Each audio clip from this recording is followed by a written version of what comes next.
Welcome back to the Retirement Income Show with Troy Sharpe, a certified financial planner, but also, of course, the CEO and founder of Oak Harvest Financial Group, located at 920 Memorial City Way, right off I-10 and Bunker Hill. You can always go to the website to find out more, oakharvestfinancialgroup.com. You can certainly search for the over 100 videos Troy has on his YouTube channel. Just search for Troy Sharpe and Oak Harvest.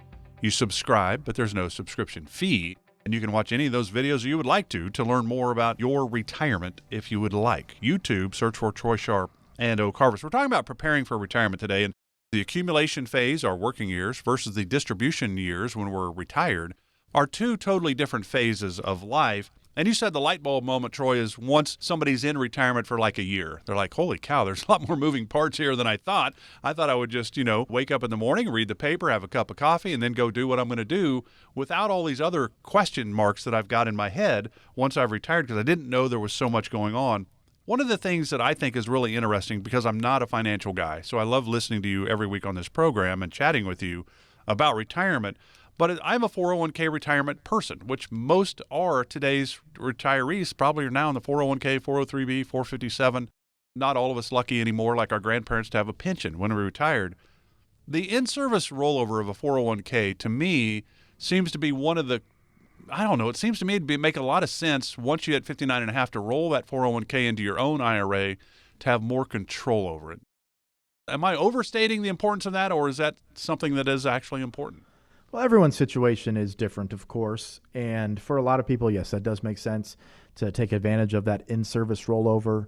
And for those that don't know, an in-service rollover is the IRS says once you hit 59 and a half, you are allowed to roll over your full 401k, hire a financial advisor, and enroll it into an IRA. And that allows you to start to have a plan, have that investment plan, working with the income plan, developing a tax plan, etc.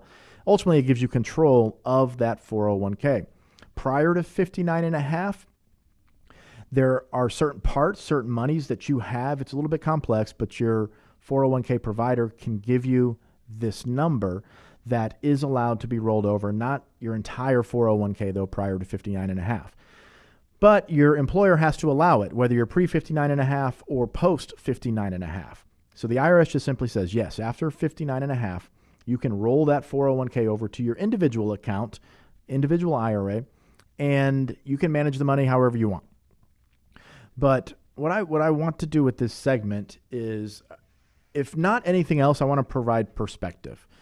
I feel like I've lived through my 60s, my 70s, my 80s, thousands and thousands of times. And of course, there are things that I've learned that I would not have learned until I got to my 60s and 70s and 80s. So one of the things we're able to do is to provide that perspective, not just here on the Retirement Income Show, but to individual people that we sit with, and of course clients that have been with us for a very long time. That gives us the perspective to help prepare better for retirement. And if you're 30, 40, 50, if you're leading up to that retirement age, of course, you don't have that perspective. You're very good at what you do in your job, but you almost certainly have not put together thousands of retirement plans. You've not seen those plans come to fruition over time. You've not dealt with the changes to all the aspects of retirement that impact those previously laid plans, and then had to make adjustments. And then, of course, you haven't seen when things go wrong or when goals change. So one of the things that we do too much, I think, is we spend a lot of time talking about what to do once you get to retirement. So I want to provide that perspective. What do we do prior to retirement? So the first place I want to start is, where are you saving your money? You really have a few choices. Conventional wisdom is you sock as much into your 401k as possible. You get your company match, you put it into the pre-tax part of your 401k. So what that means is you're creating a tax deduction today. Well, what is your income? Because right now, if you make around $100,000 of joint income, your effective tax rate is around about 10%. So do you need that tax deduction today? Let's say you have $1 million in your 401k, you're making $125,000 a year, and you have your existing deductions as part of your overall plan, whatever the deductions that are coming out of your paycheck already, that aren't subject to taxable income. And your 401k contribution. Well, maybe it makes sense for you to pay the 10% effective tax rate on that income and start to put money into the Roth part of your 401k. Many of you have what's called a Roth 401k option where you can put money into that. It will grow tax-free. There are no limitations as far as how much income you earn. You're still subject to the annual contribution limits that you are in your traditional 401k part. But if you're not making 250, 300, even if you're making 350, okay, the effective tax rate there is probably around about 20%. Everyone's situation is different. You could have various deductions. You could itemize. If you're over 65, you have an extra deduction as far as taking the standard deduction. Everyone's situation is unique. But President Trump, what he did was not only lower the tax rates, we all are aware of that, but what he also did as part of his tax legislation was widen the tax brackets. Now, we have an upcoming tax change in this country. I don't know what President Biden's going to do as far as the changes to the tax brackets and the tax rates for people that make less than $1 million. There's a lot of bluster out there. We're starting to get some concrete information as far as negotiations go. But truth of the matter is here, they're going to have to get some Republican support here because they're putting the spending bill, one of the spending bills here, through the reconciliation process. So they can only do that once per budget cycle. So if they want to get the tax bill passed this year, they're going to have 60 votes in the Senate, and that means they're going to have to get Republicans on board. So some of the tax changes probably won't be as stiff as they would have been otherwise. But the infrastructure bill, I couldn't think of the name of it, they're going to ram that through the reconciliation process with no support from Republicans.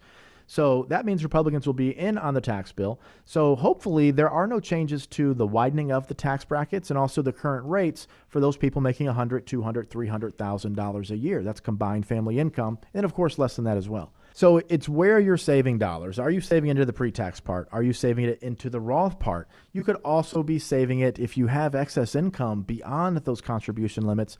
Most of you aren't aware that you can put additional savings into the after-tax part of your 401k. So it's up to around 54, 55, 56,000, somewhere in that range on the total amount of money that you can put into your 401k. You can only put up to about 26, 27,000 into either the pre-tax or the Roth, depending on your age. But you can put additional monies inside your 401k. It's just they can't go into the Roth. They can't go into the pre-tax part. They have to go into what's called the after-tax part. So check with your 401k provider, your HR department, whomever handles the 401k paperwork and can give you answers to these questions. But the benefit of putting it into the after-tax part of your 401k is that those dollars, yes, you pay tax on them today, but once you retire, sever from service, and you roll that 401k over, you can take those after-tax contributions and you can roll them directly into a Roth IRA. So the IRS had a revenue ruling back in, I believe it was 2014. Not quite sure on that. The revenue ruling, I believe, was 2014-54, but don't hold me to that.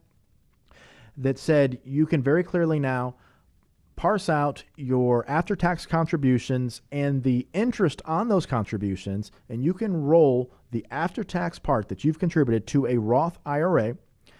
And the interest on those contributions, it has to go to the IRA whenever you retire. But if you're able to put another $200,000, let's say, into the 401k over a 6, 7, 8 year period prior to retirement, and you max out the deductible or the Roth part, and you're able to put more into the after-tax part, upon retirement, those dollars will roll into a Roth IRA, those contributions. 1-800-822-6434, Oak Harvest Financial Group. Visit the YouTube channel. We're going to talk more about preparing for retirement and then providing some perspective of what it looks like once you get into retirement. 1-800-822-6434. So stay with us. A lot more to get to with Troy Sharpe, the CEO and founder of Oak Harvest Financial Group. This is the Retirement Income Show.